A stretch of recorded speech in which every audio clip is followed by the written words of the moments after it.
Welcome to our Wednesday evening meditation service. I'm going to be starting with the Tibetan bowls, and these bowls are all geared to our chakras. And then when Jack comes in and speaks, you'll be so open to receive what he has to say.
Good evening, everyone.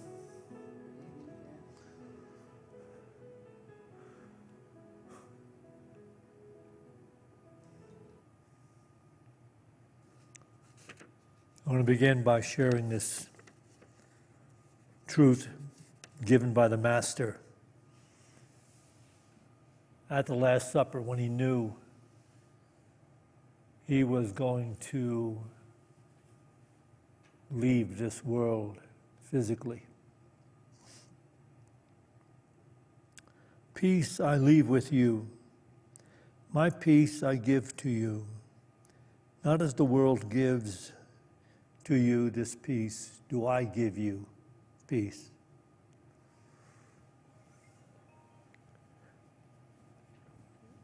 He is talking about a mystical state of consciousness. This is the Christ speaking. It's a universal awareness speaking. It speaks the same truth through those who have taken to task their own awareness and found their openness in the divine intelligence we refer to as God. So this is a reference to a divine state of peace, which the Master Eckhart Tolle says, deep peace in this state is really equated with joy. There's a euphoric awareness, a joy, a buoyancy, a love that comes when entering in to this state of consciousness. The French cleric Teilhard de Chardin stated that joy is the proof of the presence of God. Well, if you just understood that idea, just take a look at the world. How many people are not there at all? Nowhere near it.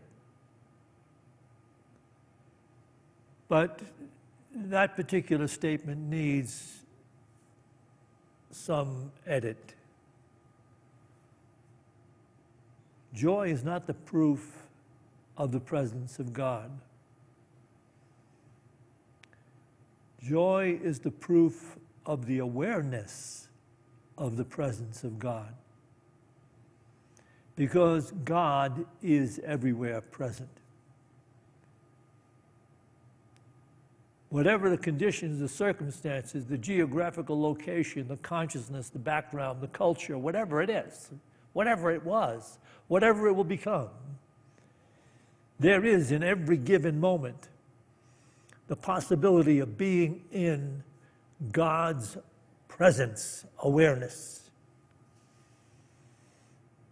And that is our calling. If you want to enter the consciousness or the kingdom of heaven, that's really what it's about.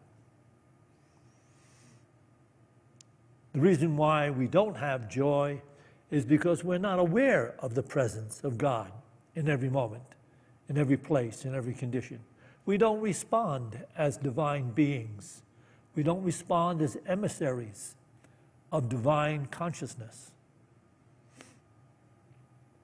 It's arbitrary.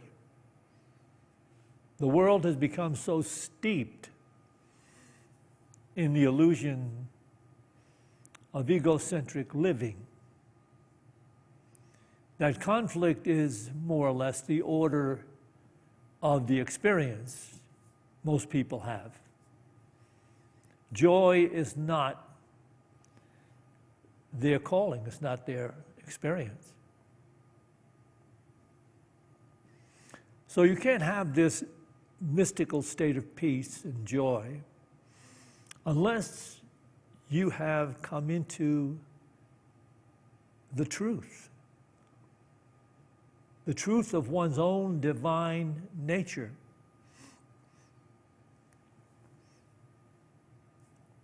But that truth is that which eliminates the ego's ideas, beliefs,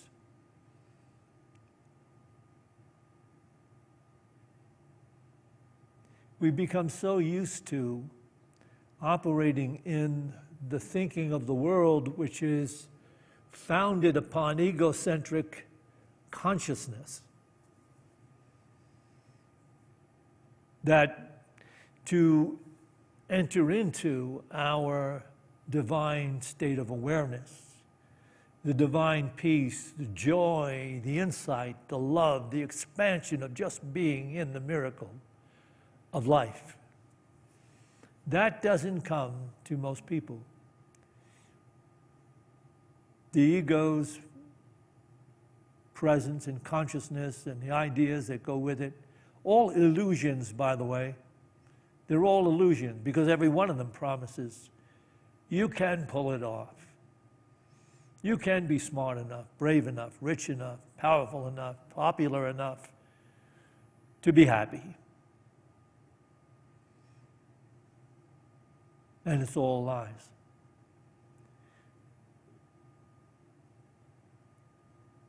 Our calling is to recognize that. It shouldn't be that difficult, but it is. To recognize that the egocentric consciousness of life fails utterly to bring true happiness. Why?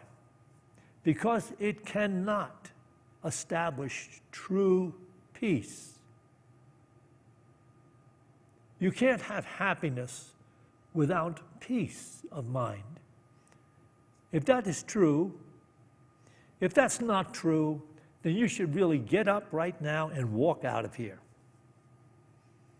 Because you simply are not willing to even look at life in an honest way. Without true peace of mind, no one can be happy.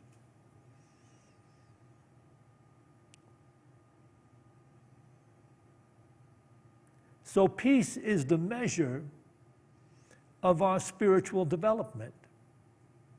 People want to know, how far on the path am I? How good have I been? How far have I reached in spiritual awareness?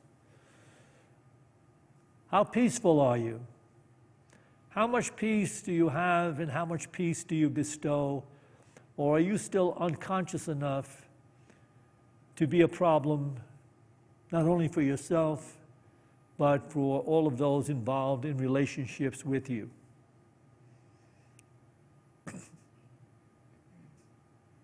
Peace is the measure. And the peace I am talking about, that Jesus said, is a peace that I give you, but not as the world gives you peace. You understand that the world and the thinking of the world, and all of those who are embracing the thinking of the world 24/7, they only have peace when conditions and people and circumstances are meeting their personal expectations. When things are going according to the way I would like them to be going, want them to be going, need them to be going, then I have peace. And how often is that?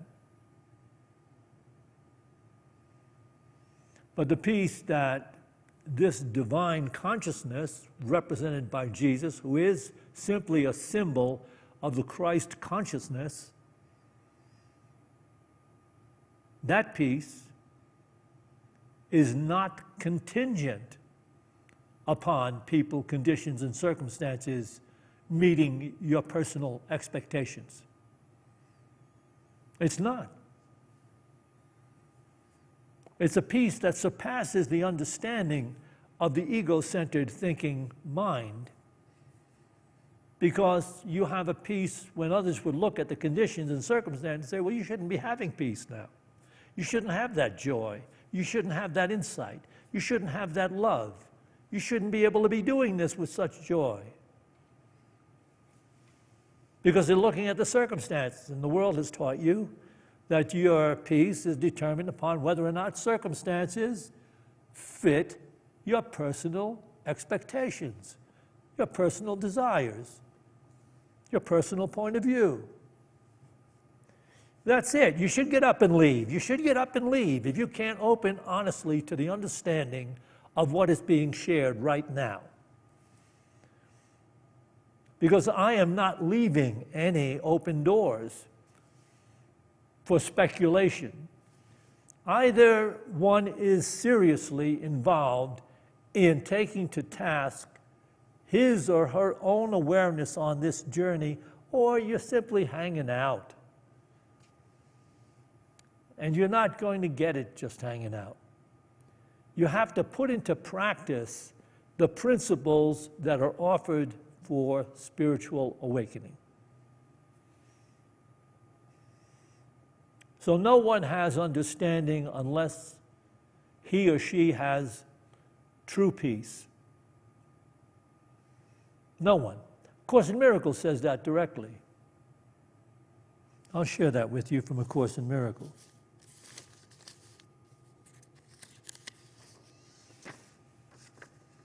Why would someone who spent 7 years writing this from the Christ consciousness say this?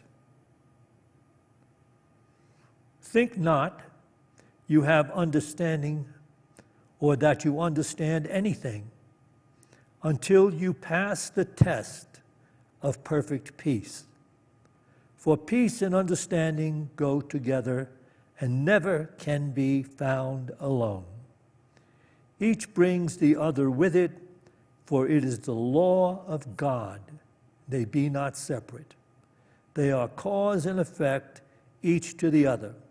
So where one is absent, the other cannot be.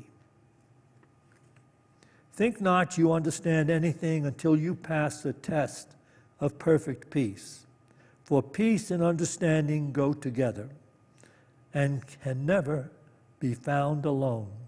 Each brings the other with it, for it is the law of God, they be not separate. They are cause and effect, each to the other.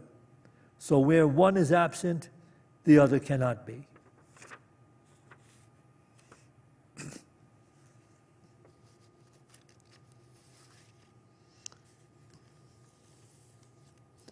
So down through the times of our life as we are awake in living, we can actually become mindful of when we do not have peace. It's possible, it's what we need to do. Be mindful enough to know, I'm not feeling peace right now. And if you examine it, you'll find out that you're in resistance to something that is taking place right now in the present moment. So you're inwardly resisting life as it is. Eckhart Tolle speaks to this continuously. You need to check in on yourself when you're in resistance to what is. He does say there are some conditions and circumstances that we should walk away from and get away from. But for the most part, there are lots of situations and conditions we can't walk away from. And those situations and conditions need to be dealt with awareness. We need to become aware of the fact that I'm on this job doing this work, but I'm in resistance to it. And so I have a problem with it. It's harder to do this job because I don't like it or I don't want to be doing it.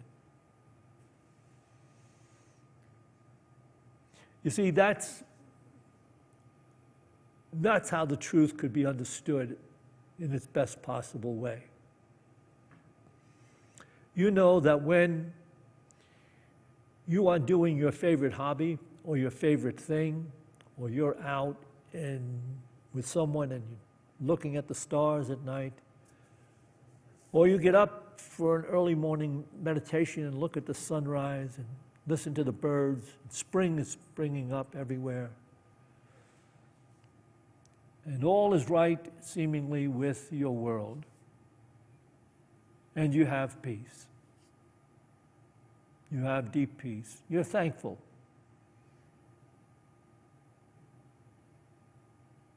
So that means what has happened is your consciousness has joined what is taking place in the moment.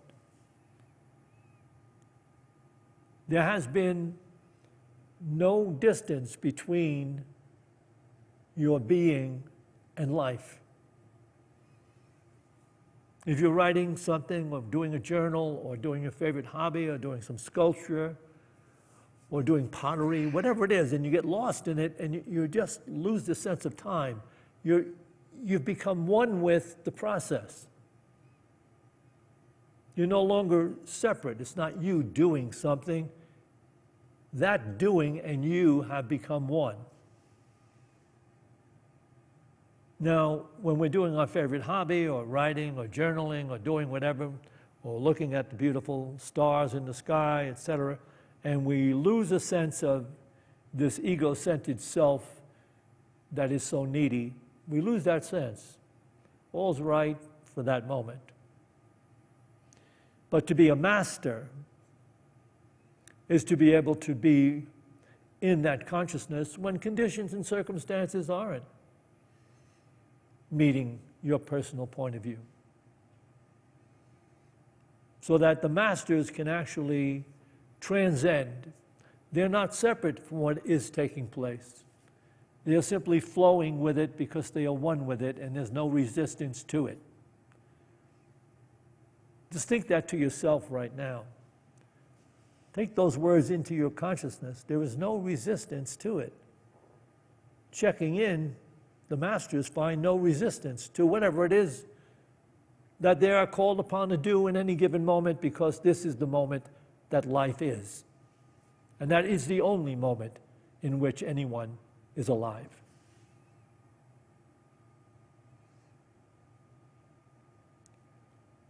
So maybe you thought the spiritual journey was, easier than this. To change the whole way you are, to change your whole experience of life, how you look at it, experience it, move with it or against it. That's it.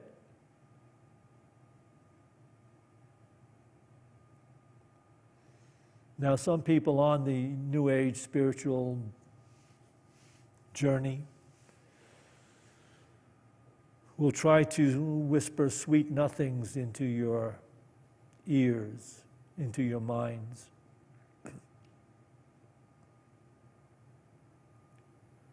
But it comes down to whether or not you will be mindful enough to know, here it is. It comes down to whether or not you'd be mindful enough to know when you do not have peace. Mindful enough to know when you're operating in peace, and to know when you're in resistance to what is. And that's the path. Operating in that spiritual practice. That's the path. The mind, because of its conditioning in the world in which we all were born, raised, and educated falsely, the mind has set up the conditional awareness, which says, there are things that I want to do, I like to do, and then there are things that I have to do and really don't want to do. And yet, you want to have the joy, the peace, the love, the insight, the wisdom to be alive as God called you to be alive. You want that somewhere deep within you, with all that crazy BS that goes on in the thinking of the world, which you have given yourself to. Somewhere deep within you, something wants to be enlightened, wants to know how to live joyfully, effectively, beautifully. And it will never go away because that's your soul. And so if that is recognized by you, then it is necessary to take to task your own awareness and bring to mind all those things that you resist doing, don't want to do. When you find your mind is not at peace, but resisting, there is a time when you have to make the things that you don't want to do the things that you want to do. The things that you have to do, you turn them into the things that you want to do. The difficult things that you avoid and resist, and in doing them, you're just stumbling through and getting through it as fast as you can, as quickly as you can. You're no longer like that. Because you know the majesty and the miracle of divine peace, which comes from being one with what you're doing. So you're mindful. You're not just being tossed to and fro now by the thinking of the world. It's going this way and that way and this way and that way, and you're going this way and that way. So the world has always been defining you. But now you're proactive. Now you're seeking peace. It is your goal, because you know when you have peace, you are one with what is happening, what is taking place. And therefore, there is no separation. The ego has been diminished. The ego's wants and demands and fears and concerns have been released, relaxed. And now you're feeling good because you are feeling your nature in God. And when you're mindful, you know when you're not feeling good, it's because you're rushing, you're fearing, you're wanting things to go a different way. And that's all the world and the thinking of the world. When you are only present in the moment to receive and bestow peace, when that's the only goal, and you see when that goal is beginning to diminish and you're beginning to resist something, you take a holy pause and you use an affirmation or an ideal, and you know, my goal is peace. I don't have to resist anyone. I simply have to, within myself, be at peace with the way things are in this moment. And if there's something that I'm called upon to do, that guidance will come directly, and I will be doing it.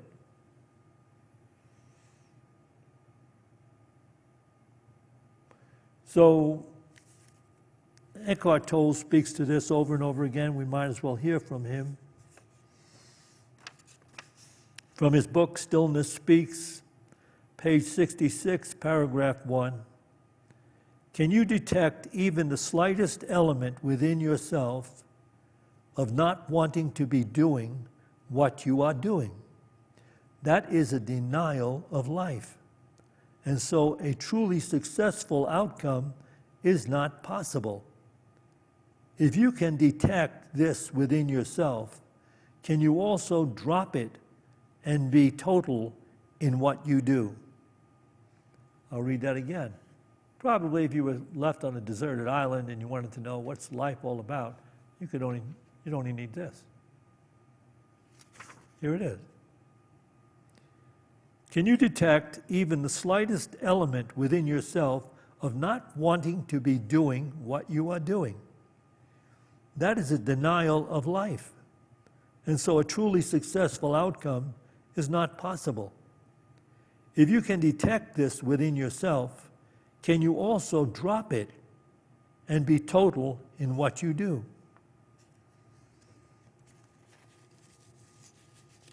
And he will even quote the Buddhist that says, do one thing totally at a time, wholeheartedly.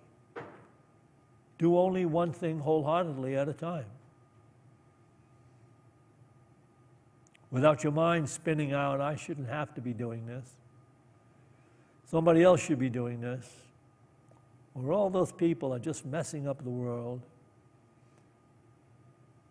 When you know you're only here to be an emissary of divine wisdom and light. And whatever the world may seem to be doing, you're not involved in it. You're not fearing it. You're not decrying it. You're just letting it. Because in the moment, you are here in the presence and the peace of knowing it is all God, all God, all God.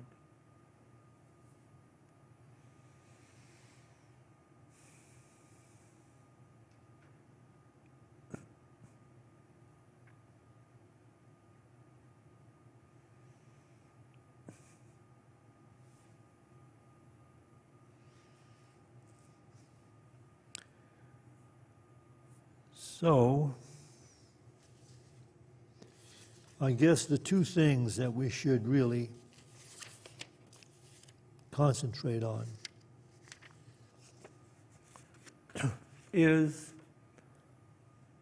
all right action and all successful action is doing whatever you're doing wholeheartedly.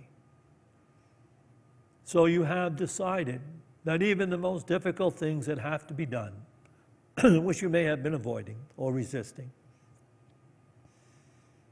you simply do them wholeheartedly. I have a list here. This might be helpful.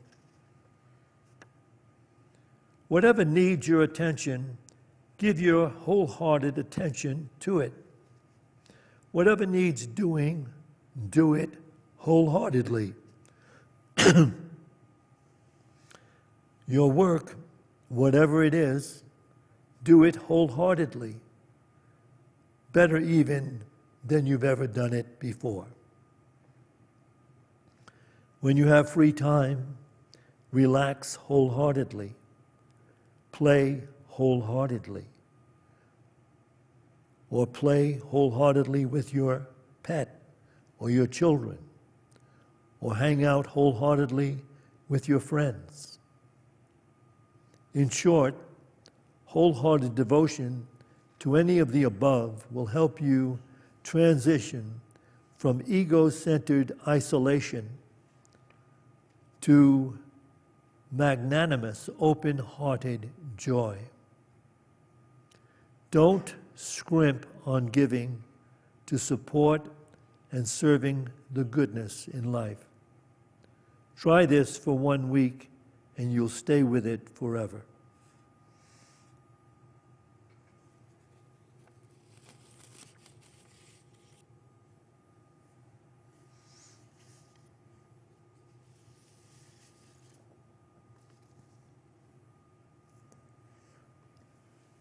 So now, we can take a moment to just be wholeheartedly in touch with the beautiful tones of these Tibetan bowls. You're going to use this crystal, all right? And then allow that tone of the crystal bowl to be the one thing that you allow to cleanse you, like the music of the spheres Just be present and allow it to be realigning your awareness to the awareness of the presence here and now. As we meditate, take a couple of deep breaths now.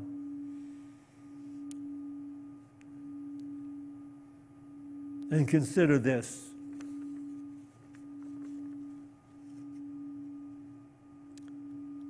I am here now, honest with the life I am living,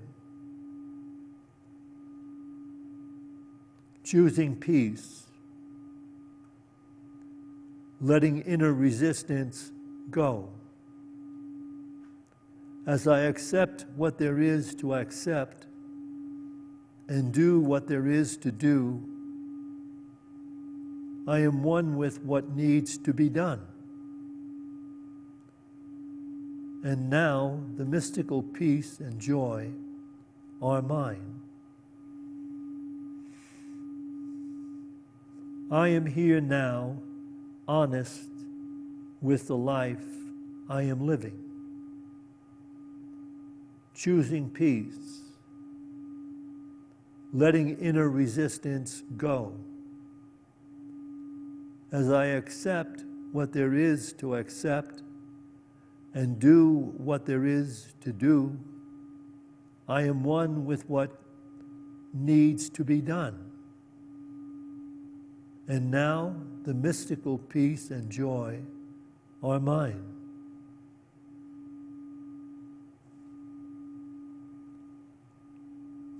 I am here now, honest with the life I am living, choosing peace, letting inner resistance go. As I accept what there is to accept and do what there is to do, I am one with what needs to be done. And now the mystical peace and joy are mine.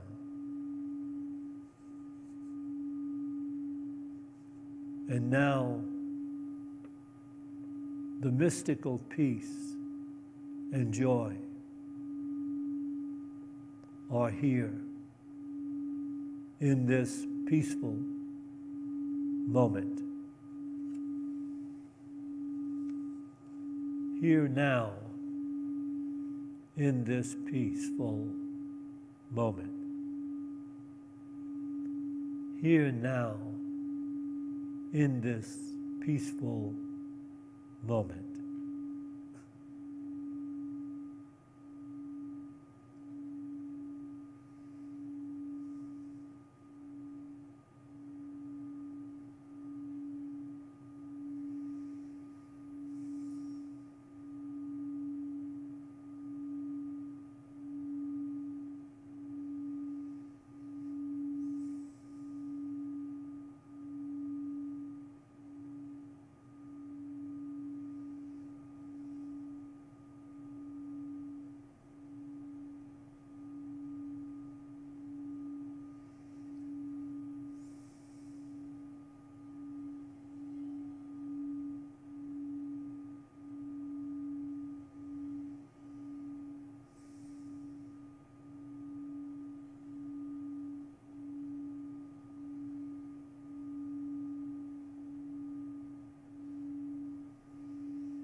offer the names that have been put on our prayer list for prayer. Each name, each person needs only to know the truth. And so, as the name is called, just recognize that within yourself. Knowing the truth that God is the healing love, omnipresent in every moment. God is the healing love, omnipresent in every moment. Know that as these names are called.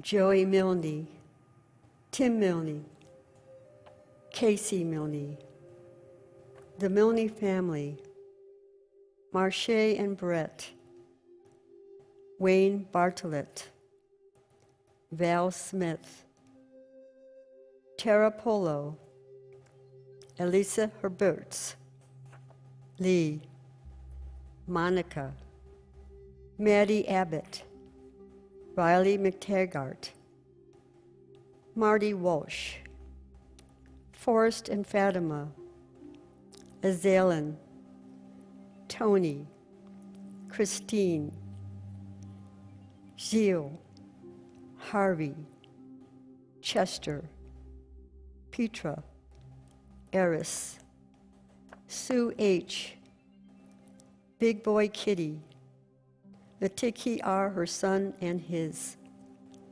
father, Corey, Beth, John C., Leo and Mary, Isabella, Safety of Children in Schools, Susan Shadle, Dara Rotuno, Diane Spahn, Dan Spahn, Donna, Aaron and Dave, Steve Hayes, Jolene, Bob Larson, Mark, Renvig, Bob, Devin, Victoria, Spencer, Carrie, Jeremy and Christine, Mackenzie and family, Mary, Madison, Shelley, Jay, Bridger, Aaron, Shane,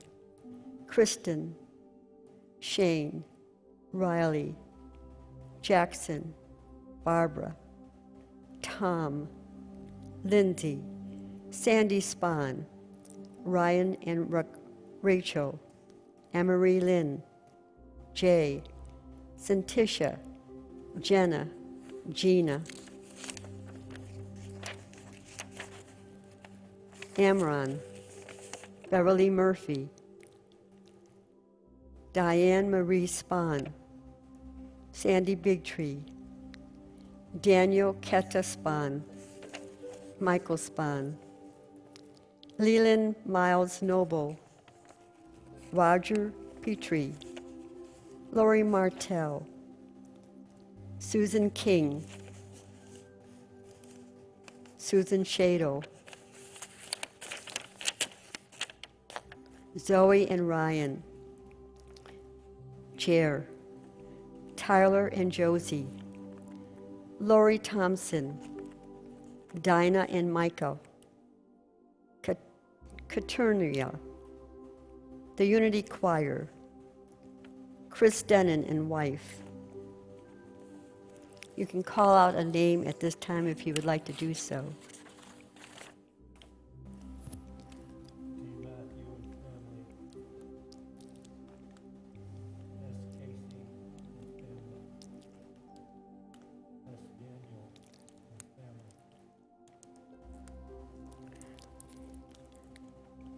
We see these healing lights surrounding the prayer box and all the people's names that have been submitted throughout the month.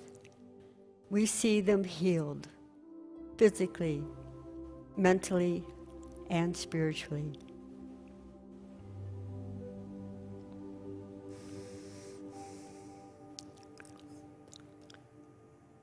As we go forth, let us go forth in the awareness of the presence rising as divine wisdom in the consciousness of everyone sharing this Boulder community with us.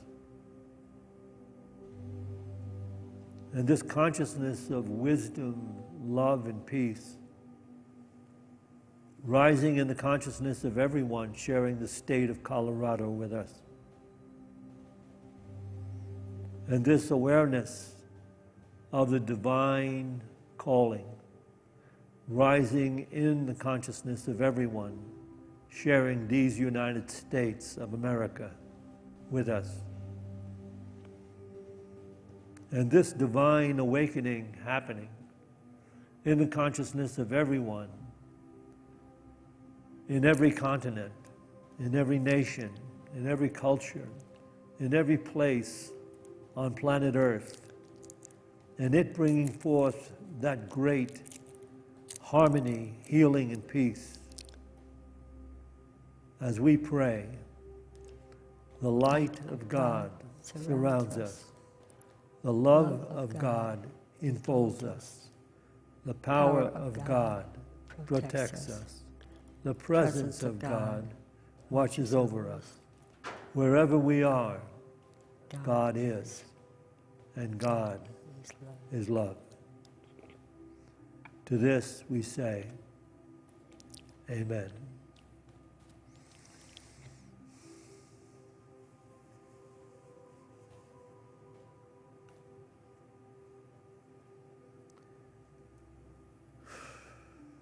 We will take an offering for unity now.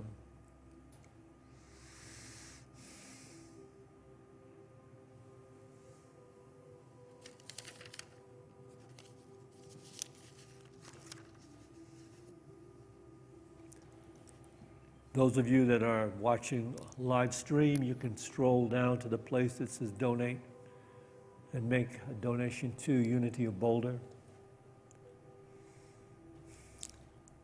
And as we bring this gift, this financial gift to mind, let's bless it with this offering prayer. Divine love, through me, blesses and multiplies all that I have, all that I give, and all that I receive, because I give.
Join me now, please.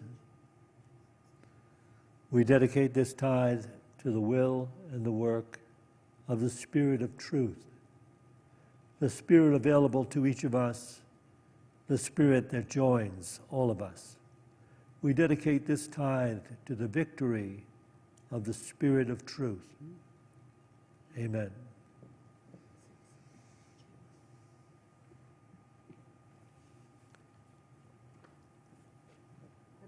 Door is open, and we have refreshments. Sacred Feminine is meeting tomorrow at 12 noon. I'll be really working on some of the Casey healing remedies, not working, just expressing on how we have raised our children and ourselves on these remedies that came through the cosmos through Edgar Casey. And we also want people that come to this group to share what healing remedies that you were brought up with, because we really did have an understanding that has been not put out there as the norm, and that was the norm. That was what was given to us by the Creator naturally. And that sun and that earth that raises these herbs, without that sun and that earth, you do not have the perfection of the natural remedies. And we have this coming Sunday 2 Easter services. Did we actually make our tickets for that? There's what? Do we have tickets for the Easter service? Yeah, I don't know where they are. They're actually in the lobby. Bookstore. Oh, okay. So both services will be the Easter service with the choir and with a special Easter message. So I'll see you all there. Have a beautiful evening.